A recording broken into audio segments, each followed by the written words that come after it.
Speaker, as I rise to speak in the first reading of the Arts Council of New Zealand Toi Aotearoa Bill, and noting the comments of my colleague across the House about concerns on representation, and I'm sure that Minister Finlayson's very wise choice to send this bill to the all-powerful Government Administration Committee will ensure that we have good discussion on issues such as representation, and I know also that a member of our committee, Kanwal Singh Bakshi, often raises the issue of Asian representation and keeps those issues to the forefront, and I know he will make a good contribution to this bill. This is a good bill.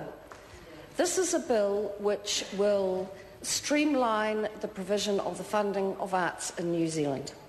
As a former practitioner of the arts and the theatre, I have been the beneficiary of quite a few actually, and I could run through them, but we will save those perhaps for another time. But just to say that from my earliest performing days, when it was the Arts Council of New Zealand, and when I was based in Palmerston North at the Centrepoint Theatre and the Children's Art Theatre in Wanganui, we would make application to the Arts Council of New Zealand, I think it was called then, and would get funding for our various projects. It was valuable. It was valuable not only to me as a young performer, enabling me to be working professionally for a very meagre pay, if I do remember, but however that didn't seem to matter quite so much back in those days, because the satisfaction of performing far outweighed what you were recompensed. And in fact, I'd go as far as to say that no theatre job I have ever done anywhere in New Zealand has actually paid anything more than peanuts. But again, that is not addressed in this bill, but I just note it. I note it. Television New Zealand was a different matter. I note it in the context that the commitment, and I'm making a serious point here, I do note it in the context of the commitment of the performing artists in New Zealand.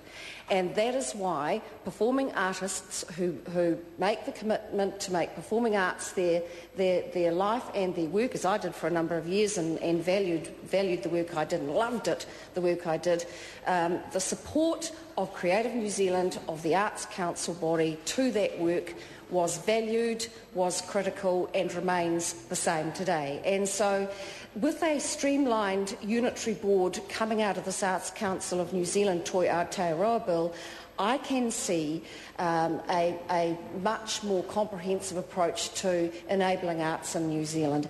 I want to talk in my brief contribution about community arts providers, because I also have sat as a local government representative on a local community arts funding board, and that is right down to community level, where you sit, where I sat in the boardroom in Oamaru, in the council buildings, hearing applications for community groups to run community events to be funded by Creative New Zealand's and the Community Arts Scheme.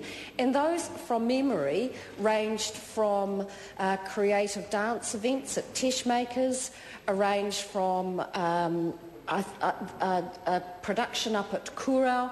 I'm talking about very small community events, applying for grants of maybe $500, maybe $600. Doesn't sound like a lot of money when we're sitting here in the Parliament in Wellington, but those kind of grants which are granted into small communities throughout New Zealand are significant, not only for the young performers who are wishing to make their way in the arts in New Zealand, but also community groups who love the arts for themselves. And so, Mr. Speaker, the Minister for Arts and Culture, Minister Finlayson, has brought a good bill to this House.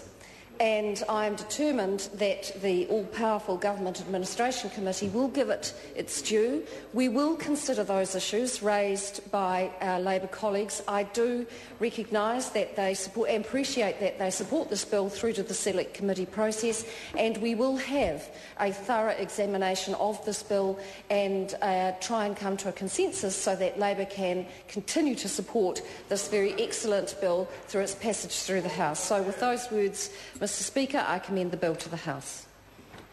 Mr. Speaker, I call